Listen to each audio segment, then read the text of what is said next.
I'm feeling just like off my game a little bit. Kind of in a little bit of a funk.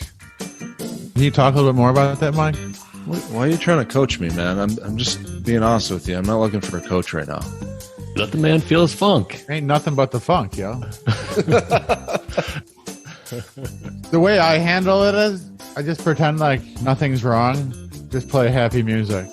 You're kind of like the ostrich, head in the sand kind of approach. Yeah, like, you know that one song? I'm walking on sunshine. Yeah. Yeah. Chris, Jamie, and Michael back trying to be husbands that love their wives dearly, that are just stoked about being dads, want to do well in business, but we're not going to sacrifice our loved ones. And we're just back for another discussion. And this one is, frankly, just kind of tough to talk about. How to deal with life when you're in a funk. What's it like? How do you get out of that? Guys, we're going to talk about this today, Jamie and Michael. So pull up a chair. Let's get honest with ourselves here. So define a funk, Jamie. What does a funk look like to you? Well, you know when you're on the top of the mountain and you have a big list of things you're doing on Monday morning and you're getting your third cup of coffee and you got a big smile on your face? That is, for me, the opposite of a funk. I feel weak in my body. I feel amotivated. And sometimes, to be honest, like I don't know what's so funny. You guys are laughing at me. What is amotivated? Can you define amotivated? Amotivated? How do you say it? That was like a Chris McCluskey word that like no one knows. I felt like a D- motivated last week. I mean, what's amotivated? That sounds good. A state of lacking any motivation to engage in an activity characterized by a lack of perceived competency and or failure to value the activity or its outcomes. Ooh, I just got an Airbnb message from Jennifer. Hello, Jamie. Thank you for contacting us. It's 3 rooms, a 2-suite with a balcony and direct view of the Plaza Mayor. So that's the house we're going to book, y'all. Buenos dias. And coming off of our right turn, telling you about our Cuba trip, back to this regularly scheduled. Yeah. How do you spell amotivated? You never heard of amotivated? Something new every day. I had to fight back the tears of laughing on that one. Okay, so anyway. You read more than I do, apparently, because I haven't heard that one before. I guess it's just a lack of motivation. You know, some people would call it being amotivated. You guys don't know that word, but most of the time I just don't need accountability. If I have a list of things that I'm working on and I know what I need to do, I just go about sort of doing them. So give me a practical picture, Jamie or Michael. Michael, you said something about last week. What's it look like practically on a day where you're in a funk? Like, are you just staring at the computer screen with nothing going on, or what? I mean, what's that look like in your life? It's hard to describe, but it's almost like I feel it in my chest physically, like almost like I want to do something that's useful and meaningful and moves the ball forward in my life, but I feel almost stuck and unable to move at the same time.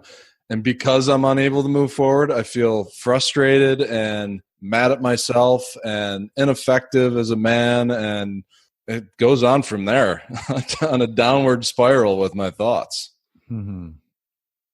Yeah, similar for me. Sometimes I can even feel it physically, just almost like a lethargicness, just a lack of physical energy because of what my brain is kind of telling myself and my body. I have these tasks that I need to do, and I'm just looking at them like it's pulling teeth just to get moving in any kind of positive direction with positive motivation. A lack of excitement or drive for starting to whittle off that list that you created, or doing what you know you want to do? As far as productivity, yes. And it also affects my relationships with my family, because we work at home. And so I'm just kind of on edge, I think. I don't know if you ever experienced what is called being hangry, where you're hungry. Yes. And you feel like you're like almost frustrated a little bit. And then you realize like, oh, I just skipped lunch and it's 3:30 in the afternoon and I'm like agitated. I feel like that whole funkiness sort of goes along with, for me, being hangry. I have a lack of motivation to get things done.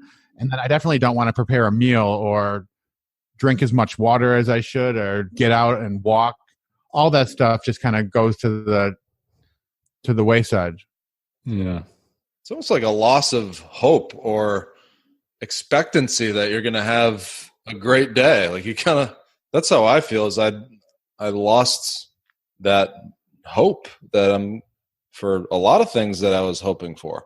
Yeah, I think the lack of motivation is one, and I think finding other things to do. If I look at a week where I have some things on my calendar or a project in front of me that I'm not frankly that excited about, but I know it's going to push forward what I need to do, sometimes I'll just distract myself with something else, another project or another completely unrelated thing to do just to kind of feel busy. Mm-hmm. And it just keeps me away from doing what I know I should probably be doing. I think a lot of guys probably feel just ways of being distracted. I mean, we talk about, in this point here of just running to comfort or medicating a quick fix. Like I'm a 3, right? And so 3s will tend to medicate toward, well, I'll just do something else to feel busy. I'll just do something else to feel distracted. And maybe they're pretty minor to-do list type items. Mm-hmm. But you're like, well, but I checked some stuff off, right? But it wasn't anything that I really should be doing or feeling like I can really accomplish something. In my personality, I find myself avoiding something that's unpleasant, and then it can like pile up, like that expression, like the straw that broke the camel's back. You just be like, I'm just ignoring like anything that's just kind of frustrating. It'll just pile up, or I'm just like, I'm done. I'm like, I've had it. I can totally relate to that, Jamie. Things do pile up. And now that you're talking about this, a lack of clarity about what is even going to be worth my time in this moment kind of comes over me. And that's what really brings this feeling of frustration and why I feel really off. Like, I don't even know what to do next. That's why I feel stuck when I'm in a funk. And when I don't know what to do and I'm not accomplishing something and I'm not having some wins along the way, that's when I feel drawn, everything in me, to make myself feel better. And what makes me feel better? Like, the thought goes through my mind. How can I be more comfortable? How about a nice big meal? That brings some good feelings. How about a drink? How about like doing something that distracts me? Like, I don't know. Like Haagen-Dazs and Netflix.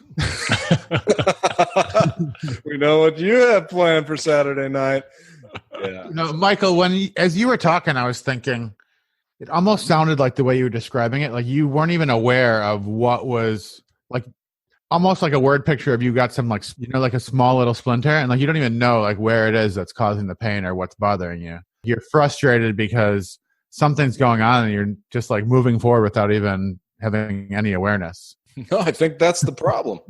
Yeah, if I knew, I would have at least some way of moving forward and addressing it.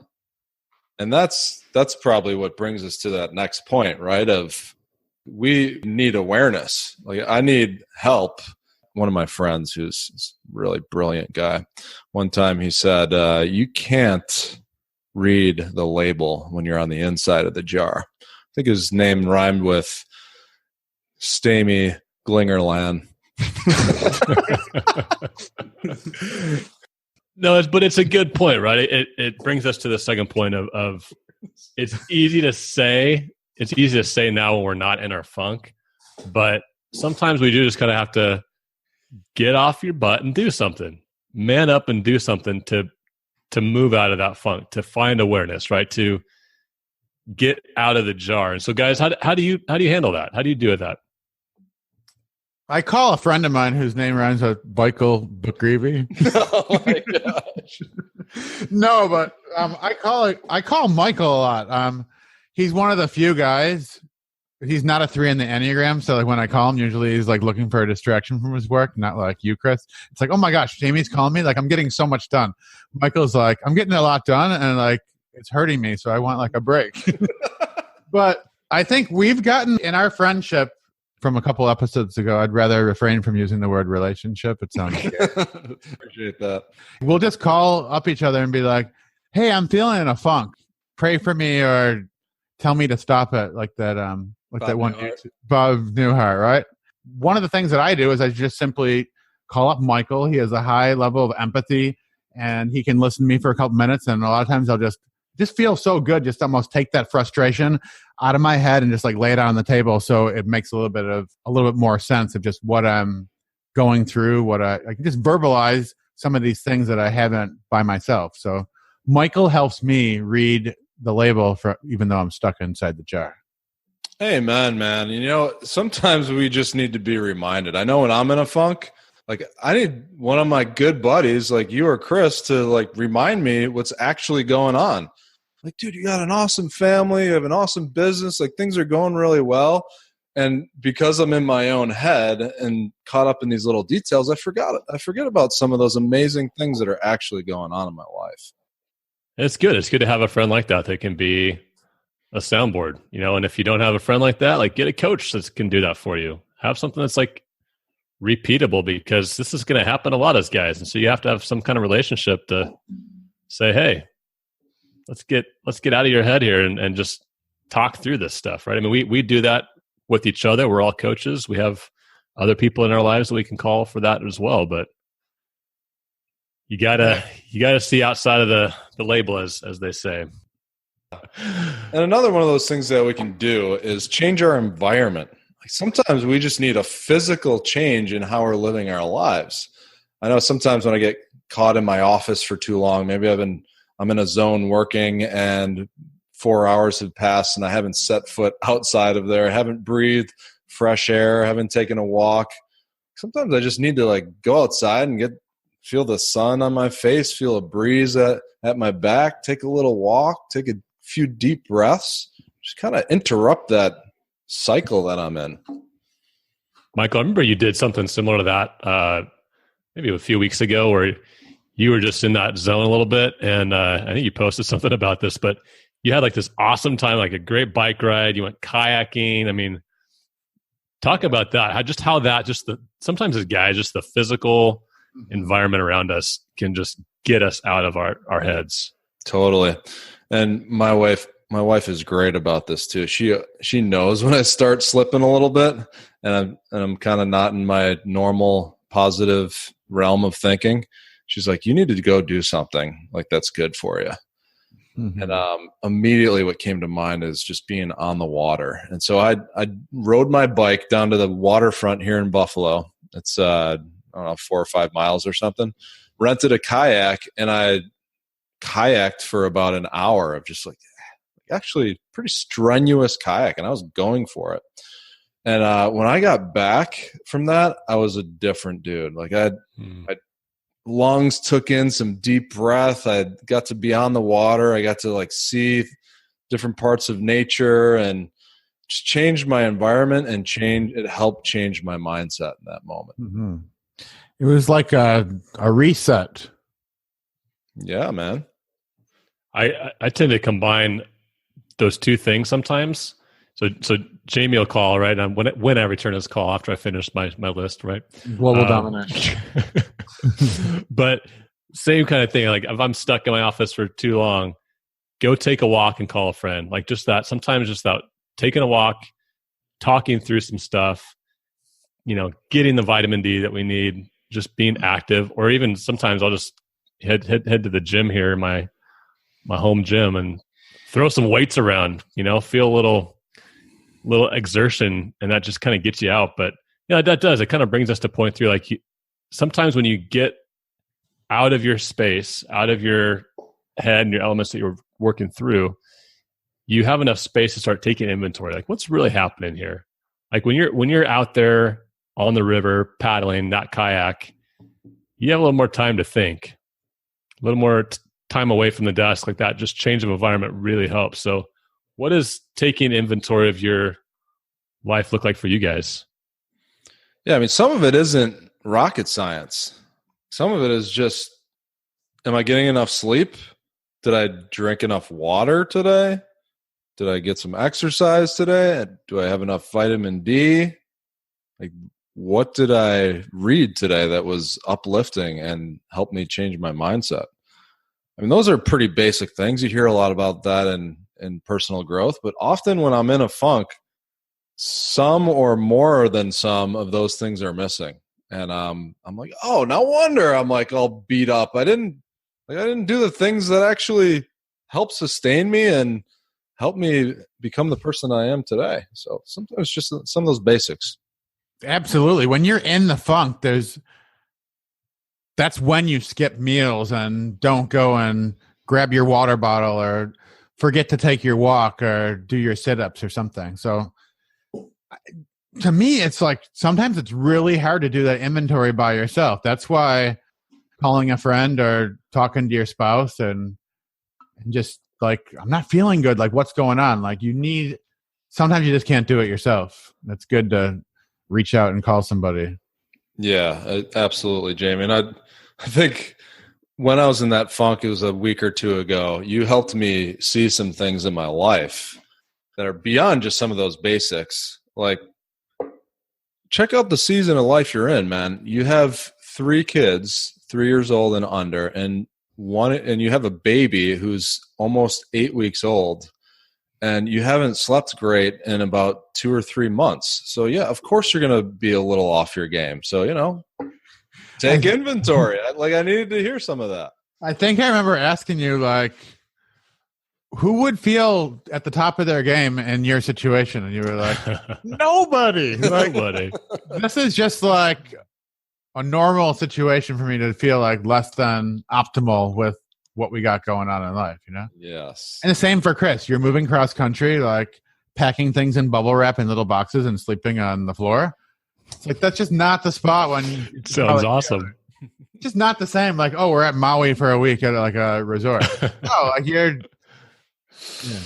Yeah, we're like prepping to be like a family of 6 gypsies for Gypsy. That's like yuppies that are gypsies.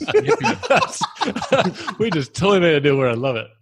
Yeah, man, we're like taking all our belongings, throw in a moving truck, and say, "All right, kids, you got to carry on for the next 6 weeks. We're gonna figure it out." Yeah. We can be a little bit of a distracted funk when you're talking about that and trying to get some stuff done in business and life. But like you said, Jamie, it's having, you guys in my life to remind me of this season. It's a short season. It's going to be, and it's a season that's creating some really cool and fun adventure for us once we get through this little bit of a valley that we're, I guess. Yeah. And we talk a lot on this podcast about having healthy relationships with other guys because sometimes our wives don't want to hear all our stuff. But this is actually a good situation where, besides just calling a friend on a walk or whatever, but it's really good for us Ruthie helps me out a lot in this area. She recognizes when I'm hangry and she'll like make me an egg or get me something with a lot of protein. It should be a two-way street, right? Of us helping out our spouse, especially if we're working from home, doing a lot of the things that we do. Our wives are susceptible to getting in a funk as we are. And this would be a really great place to help them do an inventory and have them reciprocate it with us. No doubt, man. Just you start talking through this stuff and you realize it's going to be okay. Like we're going to be able to figure this out. We're going to be able to move forward. But it's when we isolate ourselves and crawl into our cave and try to keep ourselves comfortable or not have to feel it. That's when it tends to get kind of ugly. Mm-hmm. And now, Jamie, you mentioned something earlier when we were talking. Sometimes there's situations in our life that we haven't dealt with and we keep avoiding and we hope they go away after a while. And actually, sometimes a funk is like a little indicator that says, hey, you haven't addressed this area of your life yet. I'm still here. I popped up again. When are you going to step into this and figure it out? And so maybe that's another question to ask too, is what have you been ignoring that is hanging around and you're hoping it goes away? It's like the check engine light comes on every once in a while. You're like, how can I get rid of that? Just put a sticker over it. I've done that before. You guys have done that too, right? But there's maturity in that, what you guys are talking about. And these are some good points, and just shortening that time that you do tend to wallow in this, or you tend to avoid or medicate or distract or whatever. I mean, if you're doing the things that you guys are talking about here, of reaching out to a friend, of taking this inventory. You're going to shorten that time frame so you get through that funk. Maybe it's a week this time, maybe it's a day next time, but you're doing it. You're moving forward. You're reaching out to those guys in your lives that can help you pull out of this quicksand. Yeah. And I remember one time, I can't remember who told me to do this, but I was getting these headaches. I think maybe it was Dr. Phil, but I was getting these headaches and he's like, "You're stressed out, y'all." And like, I wrote my affirmations on a sticker and I put them on my ibuprofen jar, the aspirin jar there. Cause like, I didn't need aspirin or Tylenol. What I needed was trust the Lord, just to kind of lean in when you are in a funk and you're stressed out, you just stop breathing and you're not having oxygen go to your head. For you just to like have that deep awareness that everything's going to be okay. You're making like a mountain out of a molehill, and that you don't need to take aspirin or hyperventilate. You just need to like maybe lay down and relax. We're working hard. Like, we don't have 15-minute breaks like you do when you work at a job that the state legislates. Like, all right, 4 hours, like your boss comes in and tells you that the labor union is going to shut you down if you don't take 15 minutes. It's like a lot of times we're just overworking ourselves because there's nobody there making us accountable to just put some classical music on and take 30 minutes where we just lay down and do nothing. Maybe close our eyes and just meditate or trust in God to sort of renew our spirit and our mind. Yeah. Can I get a witness here, guys? Amen, brother. Amen. Yeah. I know sometimes it feels like this is the new reality. When you're in a funk, it feels like, oh my gosh, is it always going to be this way? And the crazy thing is at this very moment in time, you have more experience, more wisdom, you've learned more, you have more resources than you ever have in your whole life. And so the lie is that you're stuck in this funk and this is going to be your new reality, when really you're poised and positioned for your best stretch ever in life. It sounded like Joel Osteen, Michael. You go. That man's positive. I like the way he talks. Hold up your Bibles and say it like you mean it. This is my Bible. I can do what it says I can do. And by golly, God bless ye. I like to start off my podcast with something positive. Funny. I'm sorry. Yeah, we love you, Joel, if you're listening. I know you're listening, but we love you. All right, let's bring in Chris McCluskey for the mentorship moment. So, Chris, we are talking about this idea of being stuck in a rut, a funk, a lot of different words for that. But maybe you could just share a little bit on how somebody can shake it off or get out of that funk. What are your 2 cents on this topic? Well, as I was listening to the things that you guys were talking about, the question that occurred to my mind is, well, what about when a funk isn't just a funk? You know, from my counseling and therapy background, I'm listening to people presenting with a whole lot of symptoms of what can be a clinical depression or a slide into the depressive side of a bipolar disorder or some other kind of a reaction that is not just what we would all, call a funk. Instead, they've actually got something that they can't simply will themselves out of. There's a big difference between like not being willing to do something and not being able to do something. And I think that's a hard thing for us to come to terms with as men.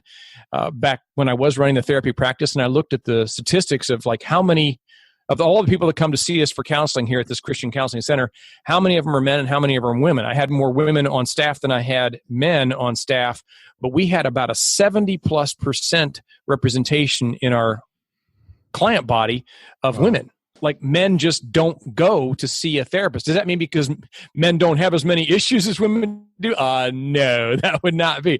Because we don't want to go seek help. We don't want to admit that there's something.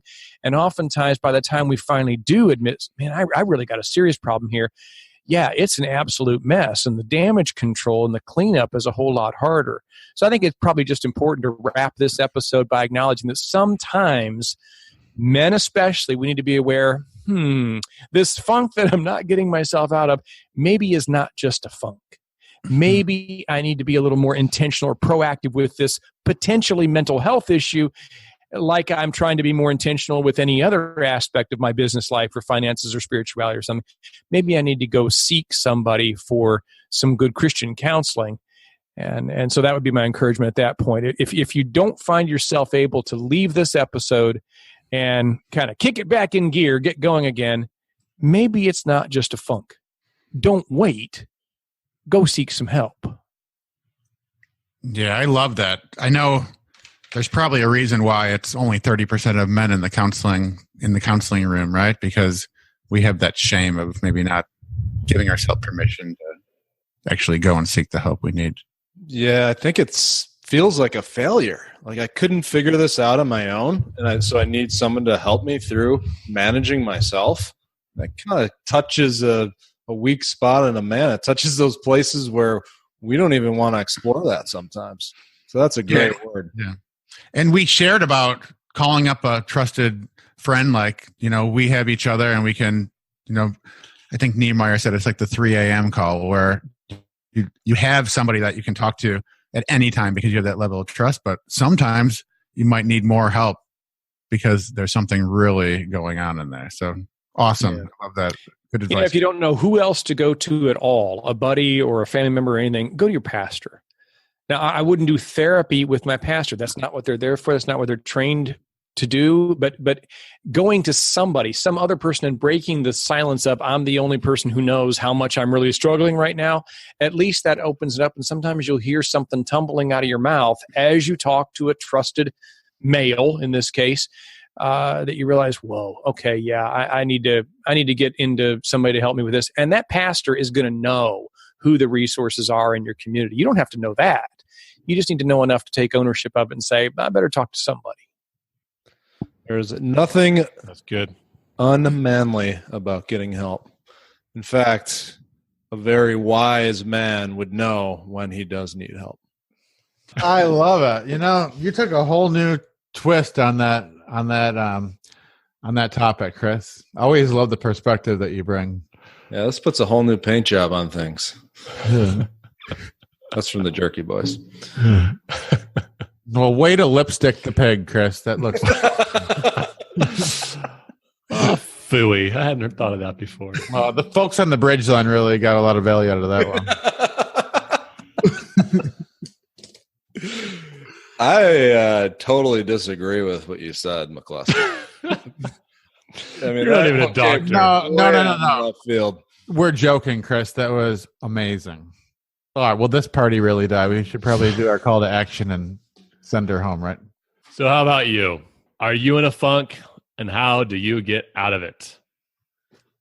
We deal with this on a routine basis, and we definitely have each other to lean on and help get each other out of these funks. But what's it look like for you when you're in a slump, and how do you deal with that? So remember, number one, avoid medicating. Avoid those distractions. You know what you're up against.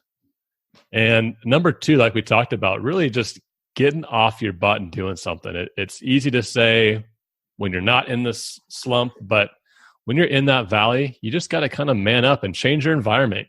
Call a friend, someone who's a soundboard in your life to address this situation, give you the bigger picture so that you see the motivation that you need and get inspired. And then number three, take that inventory of your life. What's really going on? Peel back that onion and take a look at what's challenging you, what's frustrating you, and how can you move forward. Michael, we had some interest and activity in our Facebook group. What's happening there these days? Yeah, man. I want to give a shout out to Daniel.